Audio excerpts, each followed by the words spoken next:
Asylum கோரிக்கையாளர்கள் அல்லது asylum கோருபவர்களுடைய தரவுகள் எந்த அளவுக்கு பாதுகாக்கப்பட வேண்டும் அப்படின்றது மிக முக்கியமான ஒரு விஷயம். ஐக்கிய நாடுகளுடைய மனித உரிமைகள் சம்பந்தமாக இருக்கக்கூடிய ஆவணங்கள்லையும் சொல்லப்படுற ஒரு மிக முக்கியமான தகவல் என்ன அப்படின்னு சொன்னா, ஒருவங்களுக்கு உயிருக்கு ஆபத்து இருக்கு அப்படின்ற பயத்தோட இன்னும் ஒரு நாட்டுக்கு குடிபெயர்ந்து போகும்போது அவர்களுடைய தரவுகள் குறிப்பிட்ட நாடுகளுக்கு தெரியக்கூடாது. அது அவர்களுடைய உயிருக்கே ஆபத்தாக அமையலாம் அப்படின்ற ஒரு கருத்து இருந்துட்டே இருக்கு.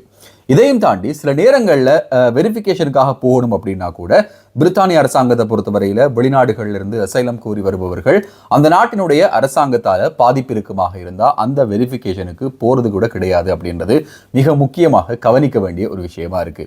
இதையெல்லாம் தாண்டி 2021ஆம் ஆண்டு பிரித்தானியாவில் நடந்த மிக பெரிய ஒரு தவறுக்காக யூகேனுடைய அரசாங்கம் இப்போது மன்னிப்பு கேட்டிருக்கிறது. இது புகலிட கோரிக்கையாளர்களுடைய உயிருக்கே ஆபத்தாக விளைந்ததும் இதற்கு பின்னால பிரித்தானிய அரசாங்கம் மிக அதிக அளவிலான பவுண்ட்கள் செலவு செய்து இந்த மக்களை காப்பாற்றி இருந்த ஒரு சம்பவமும் நினைவு கூறப்படுகிறது. இது சட்ட சிக்கலையும் எதிர்நோக்கி இருக்கிறது. சிரியாவுடைய அகதிகளுக்கு சாதகமான முடிவுகள் கிடைக்கப்பட்டிருக்கிற அதே நேரத்தில் இனிமேல் வாகன சாரதிகளுக்கு ஒரு நல்ல செய்தி கொடுக்கப்பட்டிருக்கிறது. பிரித்தானியாவில் வாகனங்கள் புதிதாக வாங்கும் போது உங்களுக்கு 3750 பவுண்ட்கள் வரையில ஒரு சலுகை கிடைக்கும் அப்படின்ற தகவல் வெளியிடப்படுகிறது. நண்பர்களுக்கு வணக்கம். இன்னும் ஒரு வீடியோவில் உங்களை சந்திக்கிறதுல சந்தோஷம். தொடர்ச்சியாக வீடியோக்கள் பார்க்குறீங்க அப்படின்னா மறக்காம சப்ஸ்கிரைப் பண்ணுங்க, இந்த வீடியோவுக்கு லைக் பண்ணுங்க, உங்க நண்பர்களோடையும் இந்த சேனல் மற்றும் வீடியோவை பகிர்ந்து கொள்ளுங்க. நீங்க லைக் பண்ணும்போது இன்னும் பலருக்கும் இந்த வீடியோ பார்க்கறது மாதிரியானவங்களுக்கு போய் சேரும் அப்படின்றத வழமை போலவே இந்த வீடியோவிலையும் ஞாபகப்படுத்துகிறேன். கடந்த ஞாயிற்றுக்கிழமை அன்று பிரித்தானியாவினுடைய சவுத் எண்ட் ஏர்போர்ட்ல இடம்பெற்ற விமான விபத்தில் 4 பேர் உயிரிழந்ததாக அறிவிக்கப்பட்டது. இந்த 4 பேருடைய அடையாளமும் வெளியிடப்பட்டிருக்கு. இவர்களுடைய பெயர் வெளியிடப்படவில்லை. இருந்தாலும் விமானத்தில் இருந்த விமானி மற்றும் சக விமானி அவருடன் சேர்ந்து இன்னும் ஒரு தாதி ஒருவரும் உயிரிழந்திருப்பதாக சொல்லப்படுகிறது. பிரித்தானிய பிரதமர் கியர் ஸ்டார்மர் நடந்த சம்பவத்திற்கு தன்னுடைய ஆழ்ந்த இரங்கலையும் அனுதாபத்தையும் தெரிவித்திருக்கிறார் அப்படின்றதும் மிக முக்கியமான ஒரு விஷயமாக பார்க்கப்படுகிறது. இதுல இன்னும் ஒரு தகவல் என்ன அப்படின்னு சொன்னா, குறிப்பிட்ட விமானம் விபத்துக்குள்ளாகி எந்த விதமான பெரிய மீடியாக்களும் இதற்கு அவசியம் இல்லை. உலகளாவிய ரீதியில ஒரு சர்வதேச விமான நிலையத்திலிருந்து வெளியேறிய எந்த ரக விமானமாக இருந்தாலும் அது விபத்துக்குள்ளானா அது மெயின் ஸ்ட்ரீம் மீடியாக்கள்ல அதிகமாக பேசப்படும்.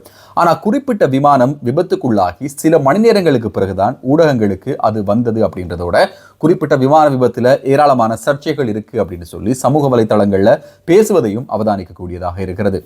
இந்த விமான விபத்து தொடர்பான விசாரணைகள் தொடர்ந்து முன்னெடுக்கப்பட்டு வருகிறது. விமான விபத்துக்கான பின்னணி எதுவாக இருக்கும் அப்படின்ற ஊகங்களுக்கு மத்தியில அது சம்பந்தமான தகவல்களை மிக விரைவில் வெளியிடுவோம் அப்படின்னு சொல்லி சம்பந்தப்பட்ட அதிகாரிகள் ஊடகங்களுக்கு தெரிவித்திருந்தாங்க.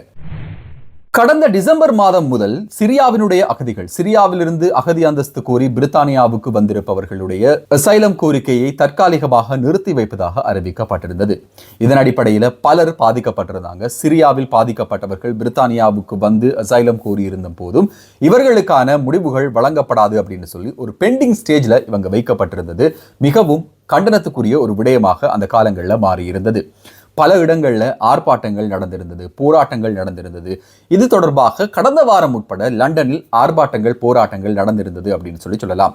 அரசியல் ரீதியாக ஏற்பட்ட சில மாற்றங்களாலும் சிரியாவினுடைய ஜனாதிபதியுடைய ஒரு கருத்தினாலும் இந்த தீர்மானம் பிரித்தானியாவில் கொண்டு வரப்பட்டது. இது இப்போது முடிவுக்கு வந்திருக்கிறது. சிரியாவை சேர்ந்த அகதிகளுக்கு அகதி அந்தஸ்து கோர முடியும். அவர்களுடைய அகதி அந்தஸ்து கோரிக்கை இனிமேல் பரிசீலனைக்கு உட்படுத்தப்படும் அப்படின்ற ஒரு மகிழ்ச்சிகரமான செய்தியை பிரித்தானிய அரசாங்கம் வெளியிட்டிருக்கிறது. இடைப்பட்ட காலப்பகுதியில் கிட்டத்தட்ட 20 குடும்பங்கள் மறுபடியும் சிரியாவுக்கே போயிருக்காங்க.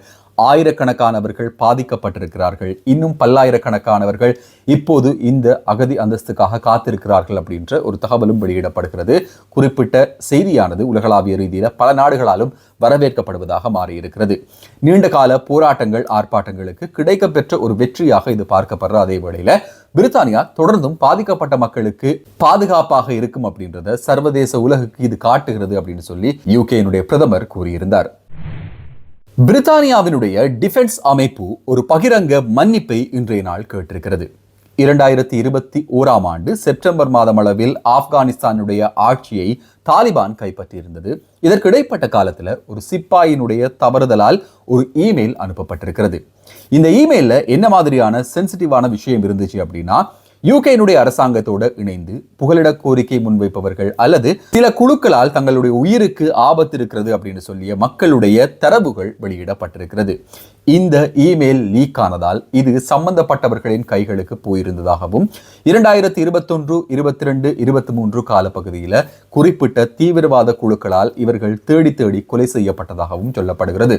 இது பிரித்தானிய அரசாங்கத்திற்கு மிகப்பெரிய ஒரு பேரிடியாக இருந்தது. 2021, 2022 காலப்பகுதிகளில் போரிஸ் ஜான்சனுடைய தலைமையின் கீழே பிரித்தானியா இருந்ததாகவும் குறிப்பிட்ட காலப்பகுதியில், அதுவும் குறிப்பாக 2023 காலப்பகுதிகளில் மிக ரகசியமாக பிரித்தானியாவுக்கு பல்லாயிரக்கணக்கானவர்கள் கொண்டு வரப்பட்டார்கள் அப்படின்ற ஒரு உண்மை சொல்லப்பட்டிருக்கிறது.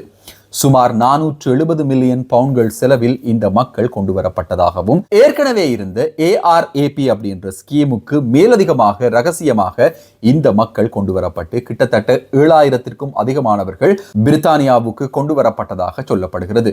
இது மிக ரகசியமாக எடுக்கப்பட்ட ஒரு முடிவு அப்படின்றத தாண்டி குறிப்பிட்ட மாதிரியான டேட்டா லீக்கால என்ன ஆகும் அப்படின்னா, அந்த காலத்தை பொறுத்த வரைக்கும் பிரித்தானியா மற்றும் அமெரிக்காவுடன் இணைந்து செயற்படுபவர்கள் தேச துரோகிகளாக அந்த நாட்டினுடைய சில அமைப்புகளால் பார்க்கப்பட்டாங்க. இதன் அடிப்படையில் இவ்வாறான செயற்பாடுகளில் ஈடுபடுபவர்கள் தேடி தேடி கொலை செய்யப்பட்டார்கள் அப்படின்னு சொல்லப்படுகிறது. உயிருக்கு ஆபத்தான வகையில் தங்களுடைய ரகசியம் காக்கப்பட வேண்டும் அப்படின்ற ஒரு நோக்கத்தோட இன்னும் ஒரு நாட்டினுடைய அசைலம் புகலிட கோரிக்கைக்காக அப்ளை பண்ணும்போது அவர்களுடைய தரவுகள் என்ன காரணத்துக்காக இவங்க கோருறாங்க, இவங்களுக்கு என்ன பிரச்சனை இருக்கு அப்படின்ற சென்சிட்டிவான விஷயங்கள் மிகப்பெரிய சர்ச்சையை ஏற்படுத்தி இருந்த அதே வேளையில இது குறித்து இப்போது சட்ட நடவடிக்கை எடுப்பதற்காக சட்ட வல்லுநர்கள் தயாராகி வருவதாக சொல்லப்படுகிறது. பிரித்தானியாவினுடைய டிஃபென்ஸுக்கு எதிராக சட்ட நடவடிக்கைகள் எடுக்கப்பட்டு சுமார் 250 மில்லியன் பவுண்ட்ஸ் வரையில ஒருவருக்கு நஷ்டஈடாக பெற்றுக் கொடுக்க முடியும் அப்படின்னு சொல்லி சட்ட வல்லுநர்களுடைய கருத்தாக இருக்கிறது.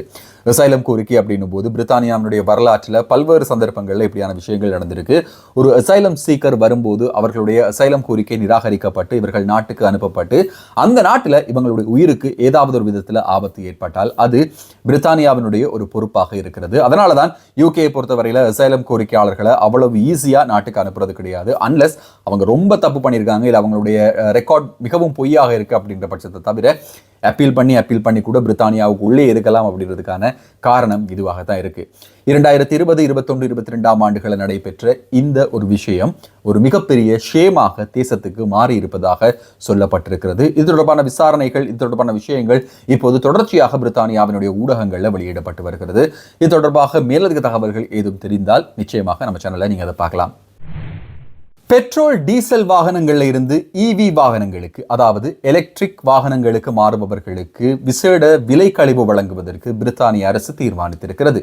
37,000த்திற்கும் அதிகமான விலையை கொண்ட வாகனங்களுக்கு 3,750 பவுண்ட்கள் வரையில ஒரு நிவாரணம் வழங்குவதற்கு தீர்மானிக்கப்பட்டிருக்கிறது. 2030ஆம் ஆண்டு காலப்பகுதிகளில் முற்றுமுழுதான எலக்ட்ரிக் வாகனங்களை பாவனைக்கு விடுவதன் நோக்கமாக இந்த ஒரு திட்டம் அறிமுகப்படுத்தப்பட்டிருக்கிறது. சுமார் 3 வருடங்களில் 650 மில்லியன் பவுண்ட்கள் வரையில இதற்காக செலவிடப்பட இருக்கிற அதே வேளையில இது குறித்தான விடயங்கள் இப்போது EV கார் தயாரிக்கும் நிறுவனங்களுக்கு வழங்கப்பட்டிருப்பதாகவும் அவர்களுடைய விலை பட்டியலில் இது சேர்க்கப்பட இருக்கிறது என்கிற ஒரு தகவலும் வெளியிடப்படுகிறது. இந்த வீடியோவை முழுசா பார்த்துருப்பீங்க அப்படின்னு நம்புறேன். தொடர்ச்சியாக பார்த்துருந்தீங்கன்னா மறக்காம சப்ஸ்கிரைப் பண்ணுங்க, இந்த வீடியோக்கு லைக் பண்ணுங்க, உங்க நண்பர்களோடையும் இந்த வீடியோ மற்றும் சேனலை பகிர்ந்து கொள்ளுங்க. இன்னும் ஒரு வீடியோவில் இன்னும் சுவாரஸ்யமான புதிய தகவல்கள், செய்திகளோட உங்களை சந்திக்கும் வரை நன்றி, வணக்கம்.